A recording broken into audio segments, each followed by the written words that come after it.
Today we will reveal to you the dark curtain of a horrific murder series that shook a quiet college town, ended four young lives, and had the entire country watching with bated breath.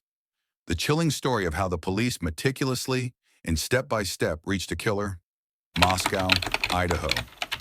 A quiet college town turns into a bloodbath. It was the early morning hours of November 13th, 2022.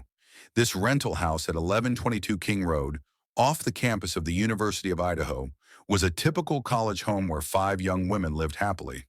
This charming rural town of Moscow, which had not had a murder since 2015, would be forever changed by what happened this morning. With the first light of morning, it would become clear that four innocent lives had been brutally ended within the walls of this house.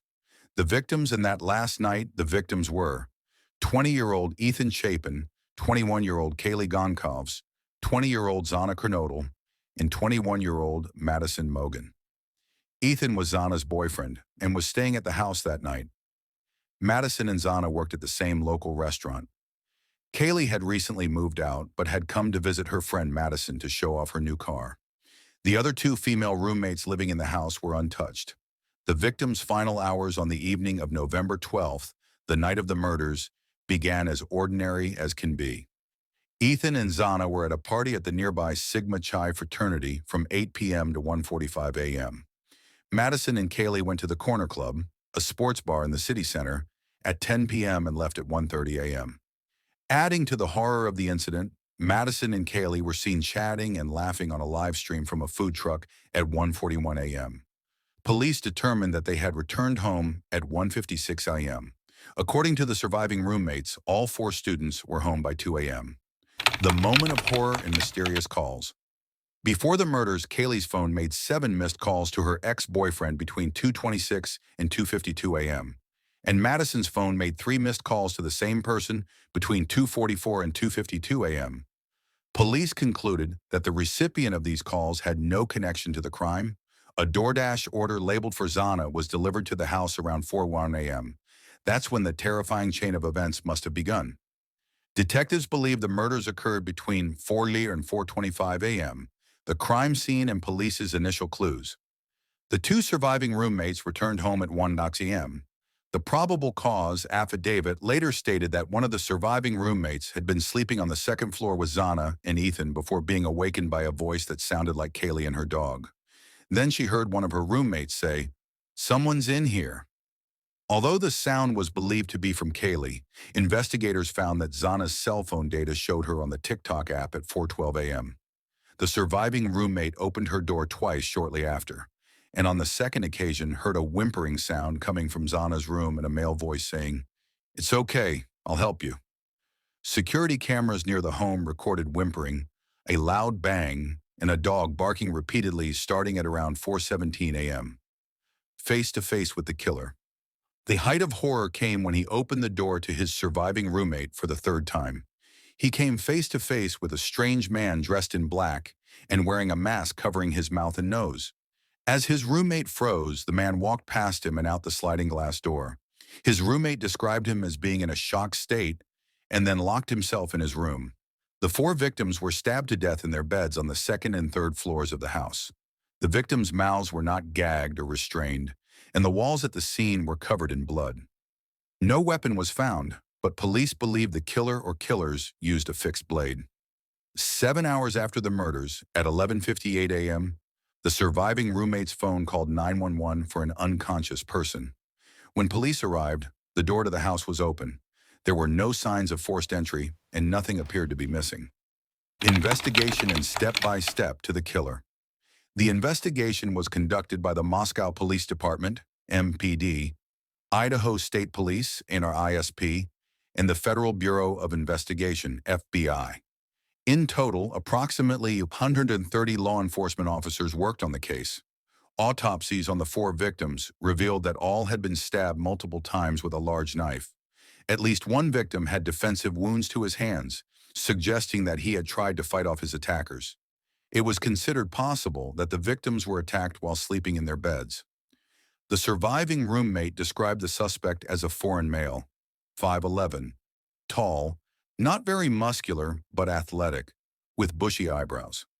Police have requested the public to provide any video of the home on the night of the murders, and more than 15,000 tips have been received.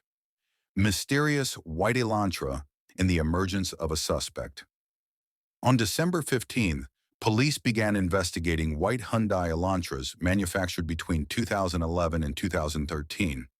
Surveillance cameras in the area recorded a white or light-colored Elantra, making multiple passes near the crime scene before and during the murders. The vehicle began passing the house at around 3:29 a.m., made a fourth turn at 4:04 a.m., and sped away from the neighborhood at 4:20 a.m.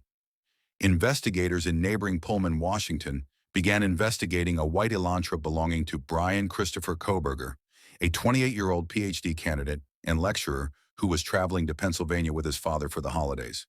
Cell phone data showed that Kohberger's phone lost connection to the network at around 2:47 a.m. in Pullman on November 13th, and then reconnected at around 4:48 a.m. in a location near Moscow. It was also determined that his phone used a cell phone tower near the victim's residence at around 9:00 a.m. on November 13th, approximately 5 hours after the murders.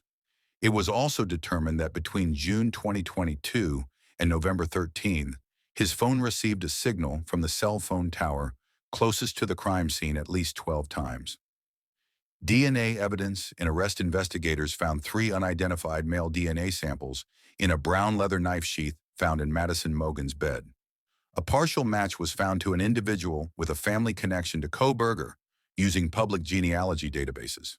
Police determined that DNA taken from trash outside the Kohberger family home in Pennsylvania was consistent with DNA on the knife sheath.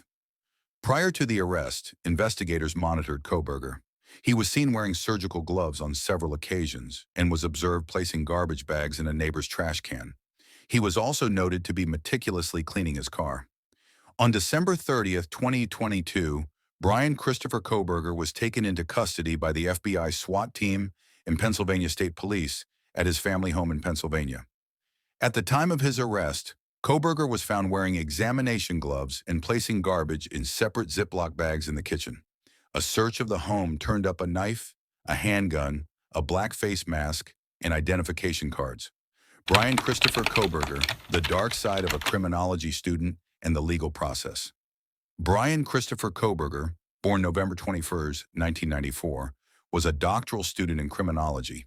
He was a teaching assistant at Washington State University at the time of the murders, and there were concerns about his behavior toward women. Kohberger had been diagnosed with autism spectrum disorder and obsessive-compulsive disorder. On December 30, 2022, Kohberger was arrested on 4 counts of first-degree murder and 1 count of burglary. He appeared before a judge on January 5, 2023, and after he refused to enter a plea, the judge entered a not guilty plea.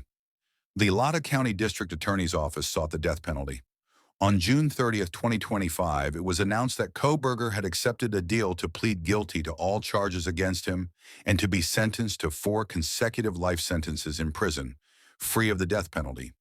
The deal would see Kohberger waive any future appeals and remain in prison until he dies.